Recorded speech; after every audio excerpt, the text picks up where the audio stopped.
Edward Williams గారు ఒక చక్కటి కథ చెప్తారు. అది కథే. ఒకసారి యేసు ప్రభు వారు, దైవజనుడైన మోషే, మనలాంటి విశ్వాసి, గోల్ఫ్ ఆట అంటారే, గోల్ఫ్, ఇక్కడ బంతి కొడితే అక్కడెక్కడో రంధ్రంలో పడిద్ది కదా, ఆ ఆట ఆడుతున్న సరదాగా, ఒక మాట సరదా. ఈలోపు మోషే ఆ కర్ర పట్టుకొని బంతిని కొట్టాడట. బంతిని కొట్టడంతో ఆ హోలుకు మధ్యలో ఒక నది ఉందట. ఈ బంతి వెళ్ళి నీళ్ళల్లో పడతా ఉంటే ఆ నీళ్లు 2 పాయలుగా జీలి రోడ్డు ఏర్పడితే ఆ రోడ్డు మీద బంతి పడి ఎగిరి ఆ చివర రంధ్రంలో పడిందట. తర్వాత యేసు ప్రభు వారు వంతు వచ్చిందట. యేసు ప్రభు వారు కూడా బంతిని కొట్టారు. మోషేకు 2 పాయలైనట్లుగా నీళ్లు 2 పాయలు కాల. విచిత్రం తెలుసా, ఆ బంతి నేల మీద నాట్యం ఆడుకుంటా రంధ్రంలో పడిందట పోయి. ఎందుకు? మన ఆరాధ్య దైవం నీళ్ళ మీద నడిచిన వాడు కదా, ఆ బంతి కూడా నీళ్ళలో నడుచుకుంటా వెళ్ళి రంధ్రంలో పడిందట. అప్పుడు నన్ను పిలిచాడట.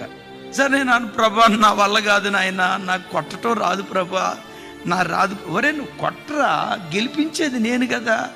అయ్యా నాకు ఎంతో కొంత రావాలి కదా. దేవుడు ఎప్పుడు నీ సామర్థ్యం మీద ఆధారపడి పని చేయడో, నీ వెర్రితనాన్ని కూడా తన మహిమ కొరకు వాడుకుంటాడు.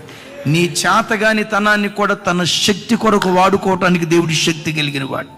నేను అది పట్టుకొని ఇట్లా కొట్టాల్సింది ఇటు కొట్టా, ఆ బంతి అటుపోయింది. అక్కడ ఒక గాండ్రు కప్ప ఉందంట, గాండ్రు కప్ప. అద్భుతం.